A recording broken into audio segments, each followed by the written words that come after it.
sendero, eres agua en el desierto, eres guía al caminar.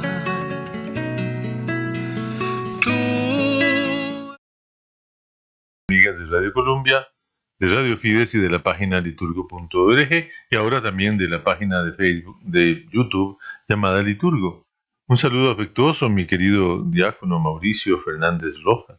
Saludos en Jesucristo, amigo y Señor nuestro, y ánimo en ese proceso de crecimiento en YouTube. Te ha ido bastante bien, ¿no? Sí, ya hay más de mil... A seguir creciendo. Sí, bueno, y ahora a lograr que la gente vuelva a escuchar y que la gente además le ponga ahí me gusta y esas cosas que son al final un poco aburridas porque uno no está para eso.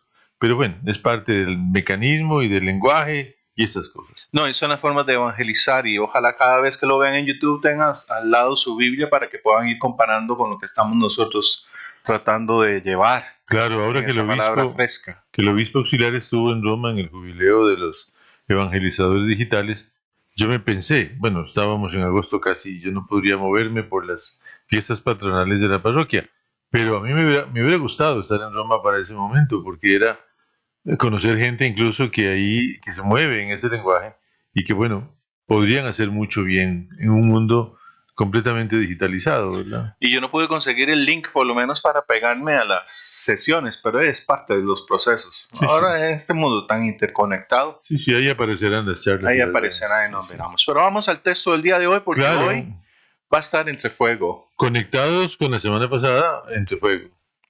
Y dice así Lucas: en aquel tiempo dijo Jesús a sus discípulos: he venido a prender fuego a la tierra, y cuánto deseo que ya esté ardiendo. Con un bautismo tengo que ser bautizado, y qué angustia sufro hasta que se cumpla. ¿Piensan que he venido a traer paz a la tierra?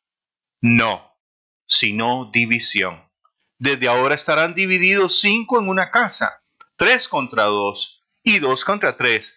Estarán divididos el padre contra el hijo, y el hijo contra el padre, la madre contra la hija, y la hija contra la madre, la suegra contra su nuera, y la nuera contra la suegra. Si hablamos de división, habría que hablar en qué sentido es que nos estaremos dividiendo, porque claro, si Jesús parece nocivo, ¿verdad? Parece un mensaje negativo, y hay que aclarar muy bien que no, por el contrario, es un mensaje determinante. No y es esperanzador. Sí, siempre, sí, solo sí, como decían los matemáticos, los que no están de acuerdo con Jesús comienzan a meditarlo más en profundidad y aceptan su palabra sin tanto discutir.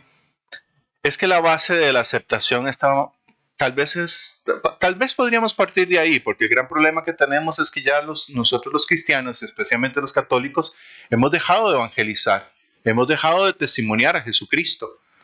Creo que hasta estamos cayendo, no sé, en el sentido de testimoniar a la iglesia, y la iglesia no tiene sentido. La iglesia somos todos y somos vacíos. La iglesia es un andamio, y siempre veo los edificios, cuando están construyendo un edificio hermoso, casi siempre lo que ve uno por fuera es un andamio. Y los andamios son hechos de tubos fríos, duros, y muchas veces derrumbrados y torcidos. Porque eso no dura para siempre. De hecho, cuando baje la iglesia, bajará del cielo, no subirá de la tierra, porque será Dios el quien nos supla de la ciudad santa, de la Nueva Jerusalén, que esa sí baja del cielo, que nada tiene que ver con la Jerusalén de esa zona hoy.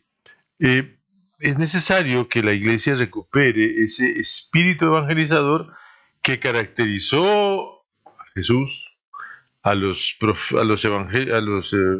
apóstoles, a los discípulos, a los evangelizadores, a los diáconos, a todos los cristianos de aquella época. Y escuché un chileno que tengo que pasarle esos videos muy, muy profundo.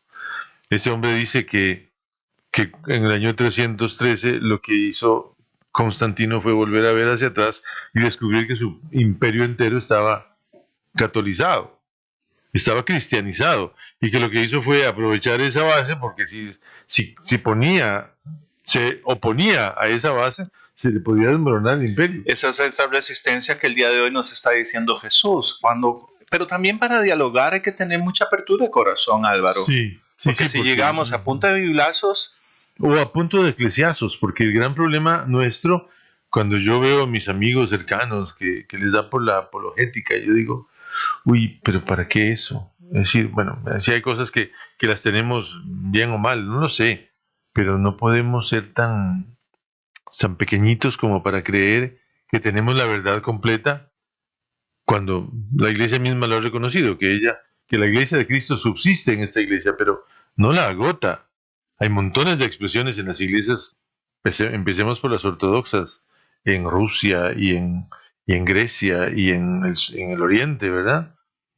Pero no solo eso, también en las protestantes históricas hay montones de riquezas enormes, Y, porque es Cristo el que viene a hacer división entre lo justo y lo injusto. y hablando de divisiones, ¿se dice cuenta de esta maravillosa parte que Lucas utiliza, que no hay mezcla de géneros? O sea, solo se trabaja entre los iguales. O sea, en esta parte de historias de salvación, Lucas está partiendo de un Jesucristo que conoce que hay diferencias sustanciales entre varón y mujer y que muchas veces nosotros los varones nos quedamos cortos tratando de comprender, pues hablo como casado, ¿verdad? Lo que Claro. sucede en una relación de pareja. Pero en ese momento la división es entre pares, varón con varón, mujer con mujer, hija con Sí. madre, hijo con padre. Claro, Y lo que lo separa es historia, y esa historia es salvación, lo que puede llegar a separar. porque el gran problema, y eso no sé hasta dónde el oyente lo tenga claro, para mí es claro, no porque sea muy limpio y puro en mi pensamiento, sino por el oficio, ¿verdad? Porque el trabajo lo enfrenta a uno a ciertas cosas. Es evidente que si Cristo aparece, la cosa se friega. Un domingo de estos, no se recuerdo cuándo, el pasado creo que fue, era tremendo cuando Jesús con esa sencillez tan propia de él, ¿verdad? Ese no romper un plato que le dice a uno, vendan sus bienes y denlos como limosna. Así no más. Sí, es fácil. Claro, en un mundo como este pues es difícil, sobre todo porque hoy el Dios es el dinero, ¿verdad? Y vivimos en un mundo oprimido por los sistemas económicos, en donde todo es ganancia o si no, no hay. Hasta las guerras son ganancias, qué horror. Entonces, Jesús por eso trae división, por eso Jesús no vino simplemente a que vivamos jijijuju, como decía una amiga mía, porque Él vino a traer fuego. Y cómo deseo que ya esté ardiendo. Fuego porque el fuego purifica, fuego porque el fuego limpia, fuego porque el fuego se lleva toda la paja. Para ser muy claros en la declaración, el fuego se lleva la paja, la destruye para que quede lo que es bueno. Y lo que es bueno normalmente son piedras y ladrillos. Y sigue siendo el medio para purificar aún los más puros de los metales y los más nobles de los metales. O sea, el oro se conoce sus contaminantes poniéndolo al rojo. Claro, y eso que yo nunca lo he hecho, y lo he visto alguna vez en un video, pero es interesante cómo aún el oro tiene impurezas, y hay que echarlo al fuego para que el fuego le ayude a separarse de las impurezas. El fuego no es nada malo, claro que el fuego no es cómodo, el fuego desnuda, el fuego purifica, el fuego aclara, y por eso Cristo viene a traer fuego, y Él quiere que el mundo arda. En ese sentido de purificación tenemos en la carta a los Hebreos el día de hoy, ¿verdad? El sentido que nos puede llevar a ver qué realmente es lo que está en el centro de nuestra vida o en el centro de nuestro corazón, lo que nos estorba, dice esta traducción. No sé cómo viene en la tuya, hablando de lo que nos estorba y el pecado que nos asedia, porque esto es importantísimo. Estorba, la palabra misma. El pecado siempre va a estar, siempre va a tener que ser una Sí, elección. Eso es feo pensarlo y aceptarlo. Pero es que es la realidad, o sea, no podemos decir que por ser cristianos, no es como dice por ahí un anuncio de pare de sufrir, venga acá, no. Más bien ser cristianos, sino lo que nos dice Jesucristo es realmente sufrimos porque tenemos que estar constantemente y conscientemente decidiendo. Y es que yo creo que es la misma historia de los artistas, de los deportistas, de los músicos, de los científicos, de los literatos, cualquier persona que quiera llevar a la perfección su oficio, de los curas, de los diáconos, de los evangelizadores, de los catequistas. Si usted quiere llevar al punto máximo su oficio, insista, dele y dele y dele hasta que su cabeza le asuma con plenitud esa palabra maravillosa de Dios y usted sienta que el fuego le ardió y le quemó las tonterías que tenía ahí coleccionadas. Y dirá el Espíritu, lo hiciste bien. Y ahora damos el siguiente paso. Claro, Vamos de nuevo. porque no se puede pensar que ya llegué. Es que ya llegué, lo podría pensar yo en un cajón que se llama ataúd. Cuando me metan en el ataúd, pues yo ya habré llegado. No se lo podré decir a nadie, pero ya yo habré llegado. Antes estoy siempre en proceso, y por eso el Señor lo dice con esa cosa. Y el autor de la carta a los Hebreos dice que estamos rodeados de una verdadera nube de testigos, porque ese es el gran problema. A mí de lo que más me molesta en la vida es eso. Uno siempre piensa que la gente está contenta con uno porque todo el mundo está de acuerdo, hasta que por ahí aparece un mensajito del WhatsApp o del Facebook en que le dicen qué porquería la que hicieron, y uno se desestabiliza todo porque se enerva, se exacerba, porque al final eso es como ¿qué es este horror? ¿Cómo se le ocurre a esa persona decir eso? El otro día alguien criticó que hablábamos de la belleza de la soda, y entonces dijo que la gruta estaba horrible. Casi le escribo, ¿por qué no viene a hacerlo usted? Si también es miembro de la comunidad. Porque a uno le molesta que le critiquen las cosas que hace, porque uno supone que lo que está haciendo está perfecto. Y no está perfecto. Al contrario, le faltan cosas. Ahí es donde tendríamos nosotros que empezar a vivir más intensamente el amor de Dios en una experiencia que sea no solo para satisfacción de uno, sino también para mostrar. Es que es para adentro y es para afuera. Porque aunque lo que dé la mano derecha, que no lo sepa la izquierda, uno en evangelización no puede pensar así. En evangelización no podemos quedarnos así. Hay que ser un poquito exhibicionistas, exhibiendo esa parte que nos viene de Jesús, la bondad. Oye, pero ¿con quién hay que quedar bien? Porque en la primera lectura de tu venerable testamento, el rey queda bien con todos, con los que no quieren al profeta, y luego con los que dicen, se ha cometido una injusticia. Entonces, primero dice, échenlo, hagan lo que quieran, y luego dicen, sáquenlo. Pero yo pienso que es un rey que revela una cierta sabiduría. Yo pienso que el gobernante o el que ejerce autoridad tiene que estar dispuesto a ceder siempre para buscar la paz. El bien común, nuevamente. El bien común, por supuesto. Esas frases cultivadas por la Iglesia en los últimos 80 años, con mucha fuerza, el bien común que está por encima del bien particular. A pesar de que lo más importante, a veces le digo a la gente, ¿qué es más importante, un individuo o una comunidad?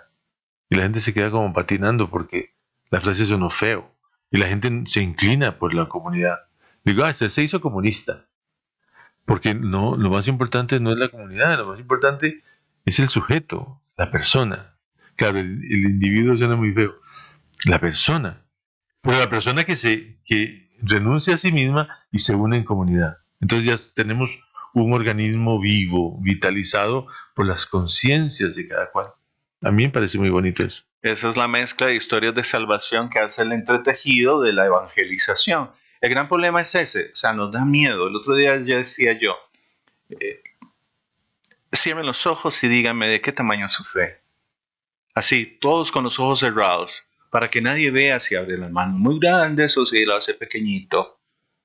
Y hubo gente que no pudo decir nada. Les digo, bueno, esa es la parte preocupante. Si tú no puedes decir de qué tamaño es, quiere decir que tu corazón está puesto en el lugar equivocado. Y es que es el gran problema. Yo repito un ejemplo que creo que ya puse en días pasados. Lo más importante, y eso es lo que Jesús anda buscando, ¿verdad? Porque a veces pasa que uno cree que lo que Jesús anda buscando es que yo me hinque y me tire al suelo en adoración suya, y no. Él quiere que yo me siente a la par de él y conversemos como amigos. Oye, pero Jesús, ¿dónde pidió eso? Porque aún cuando se fue, llegaron los ángeles y dijeron, ¿qué están haciendo ustedes ahí? Sí. Cierren la boca y pongan, porque la palabra en griego es esa, es que estaban con la boca abierta así, facto de que se fue, ¡ay, se fue! Claro. No, cierren la boca y pónganse en el movimiento. Claro. Lo que pasa es que no importa, el problema es que damos por supuesto ciertas cosas, porque seguimos el lenguaje de los antiguos no cristianos o judíos, de los antiguos egipcios y de los antiguos romanos y de los aztecas. Igual se postraban ante los dioses y se hacían sacrificios y pensaban que Dios les pedía cosas que no les estaba pidiendo. No, Jesús lo que anda buscando es eso. A ustedes los llama amigos, siéntese a la par mía, cuénteme qué le pasó. Esa cercanía con Cristo no la logramos tener porque nos da miedo. Es que Él es el que toma la iniciativa, Álvaro. Sí, pero no. Eso es lo más, eso es lo más Mire, de fuego se que lo nos digo da yo, Jesús. que se lo digo yo que soy experto en malas caras.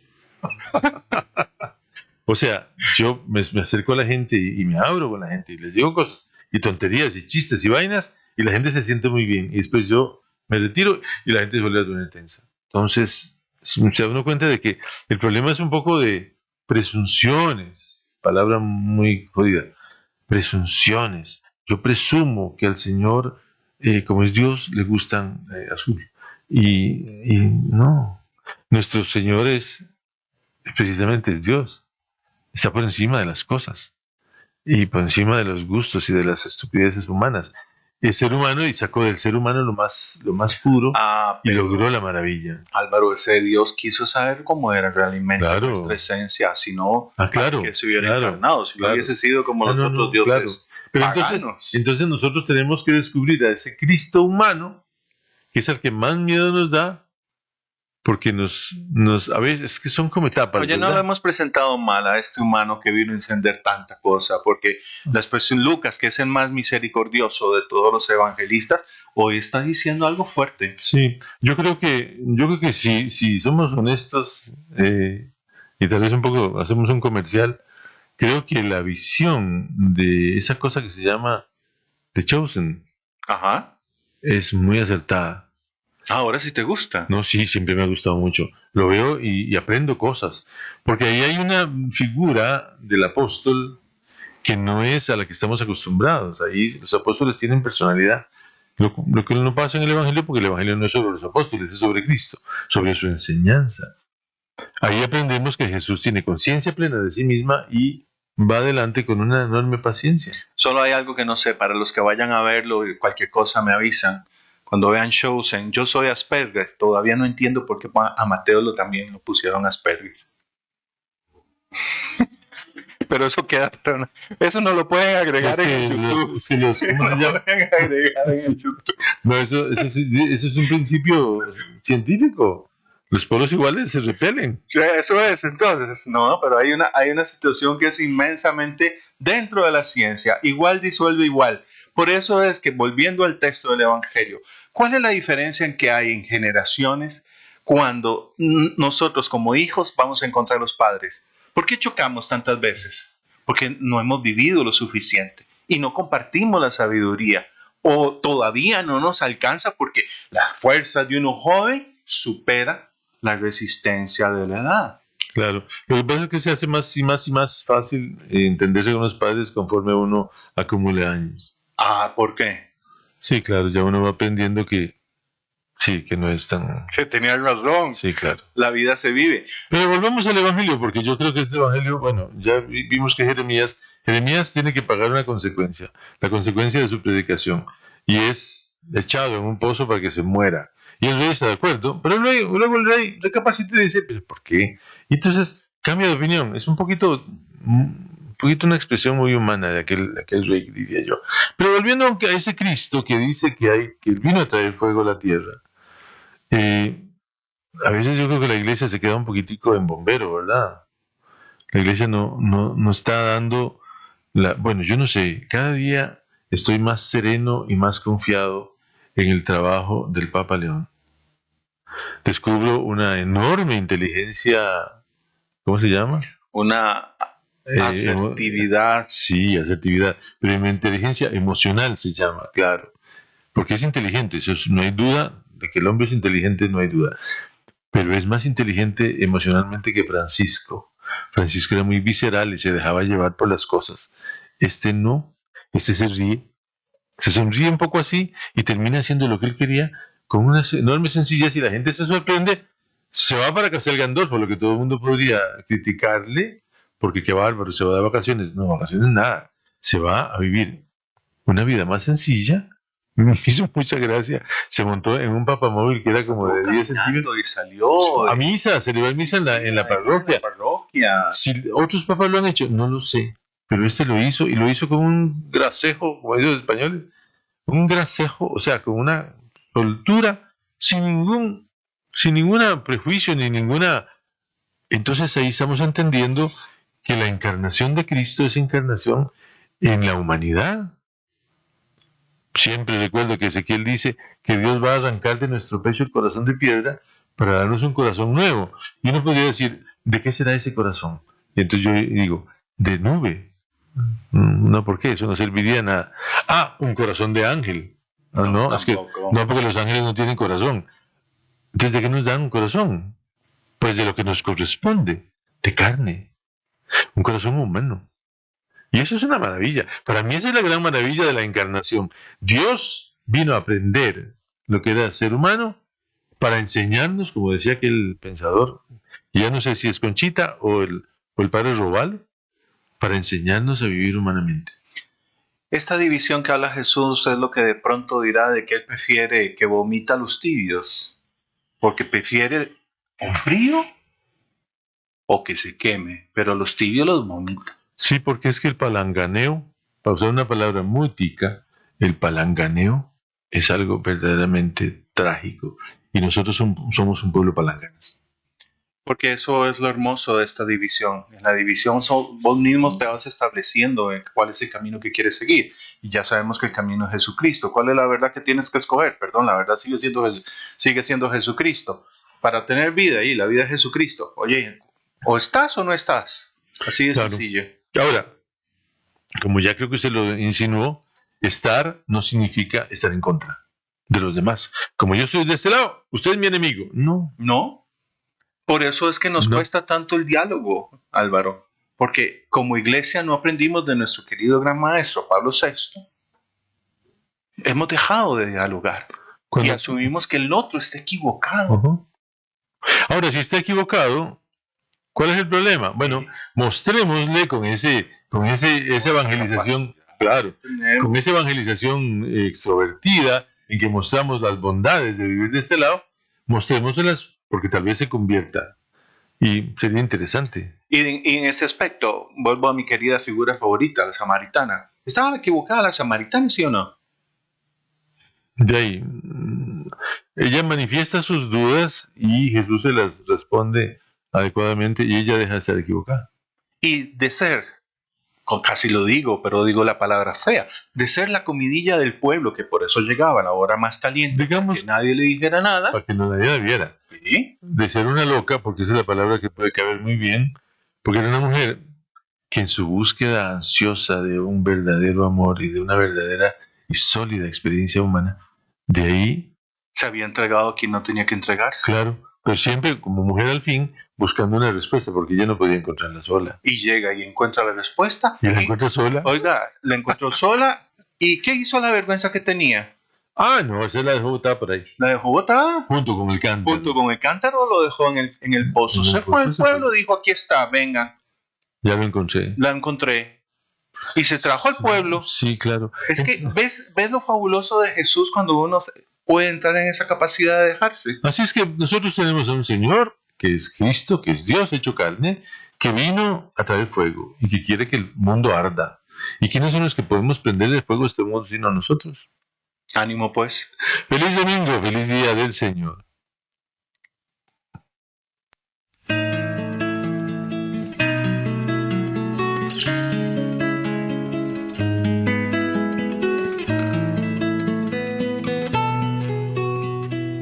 Tú eres luz en mi sendero, eres agua en el desierto, eres guía al caminar.